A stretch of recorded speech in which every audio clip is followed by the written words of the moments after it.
Have you ever tried the common trick of duplicating a track and panning it to one side? Do you know that you're making a huge mistake? I'm going to show you how and why this is not a good move. And if you do decide to do it, how you can accomplish it, but it's not something I typically recommend. Stay tuned. Hello everyone, and welcome to Distinct Mastering. My name is Freddie. I'm a mastering engineer, producer, DJ, and president of Sleeping Giant Music. For over 2 decades, I've helped artists grow their careers, and now I'm here to help you with your music production skills. If you like my content, be sure to hit the like button, subscribe to my channel, and the bell notification will keep you up to date. Now let's chat about why you should not duplicate your tracks and then just pan them to one side without doing one special thing. Okay, I've got a lot of clients in the past that have talked to me on the phone, and sometimes they've told me that they duplicate their vocals, and I'm like, no, don't do that. That's not the right way to get layers and stacks of vocal tracks, or anything for that matter. If you're trying to get width, and I did make a video on stereo widening and ways to get width. I'll leave you a link up above. But I wanted to share a demonstration of the differences here because I think it's rather important that you understand. I've got the vocal session from the Beat Drop open. And if you caught my video on Pro Tools versus Ableton, you'll know that I actually like to record in Pro Tools. I'll leave you a link to that video up above as well. As you can see, I exported the track as a wave, brought it into Pro Tools, and did the vocals. This is a relatively simple vocal recording session.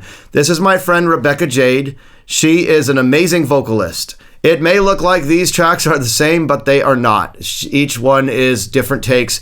We went and recorded everything in takes, as you can see right here, and I picked and comped the best ones that I liked.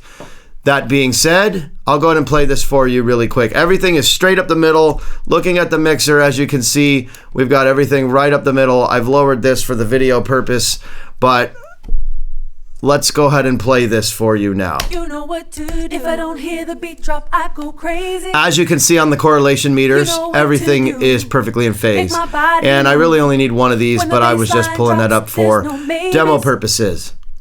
You know what to do. Now, if you notice, the goal in the mixdown, the point of doing all of this was to kind of pan these things around, say for example in the chorus like this. You know what to do. You know what to do. If I don't hear the beat drop, I go crazy. And as you can see, the stereo information spreads, and you can see that on the correlation meter.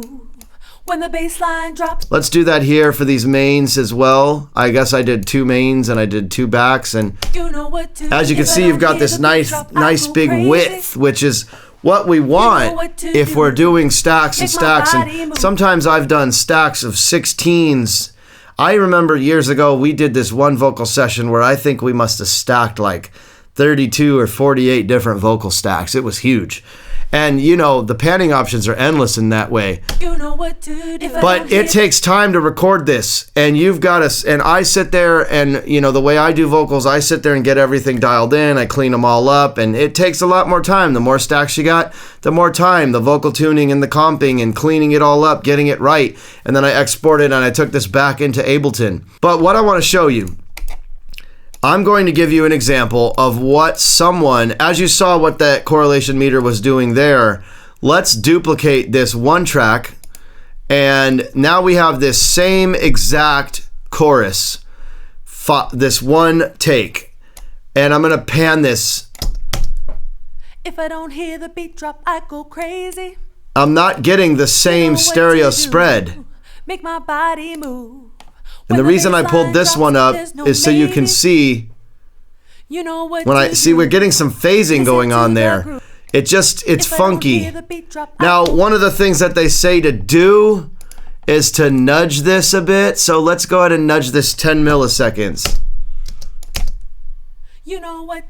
Now I get the same spread, but I can guarantee you I'm not going to get nearly as good of a result if you actually just spend the time and record the parts and do this the right way. So I wanted to show you why the duplicate method is not ideal. It is similar to using the Haas effect. When you nudge it, then it becomes more like the Haas effect where you're delaying something a slight bit. Then it works. But a lot of my clients just thought that they could duplicate something and then spread it. And without actually delaying it a little bit or doing something to that file to get it out of perfectly in phase with each other, then it's not going to work. Another thing I guess you could try, and let's see if this actually works, because I haven't thought about this before. But if we invert this, now we have the exact opposite. And looking at what this is doing, it obviously cancels each other out, which is exactly what I'm trying to show you. Now, if I pan this over, what happens now?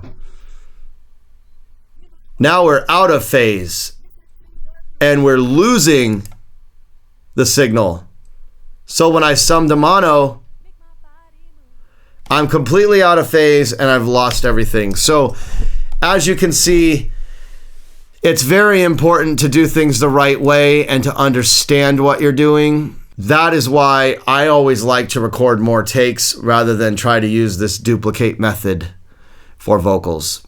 And that's an overview of the mistake you could be making if you duplicate your tracks and just pan them over to one side. If you enjoyed this video, be sure to hit the like button, hit subscribe on the channel, and the bell notification will keep you up to date. Once again, my name is Freddie from Distinct Mastering, and have a great day.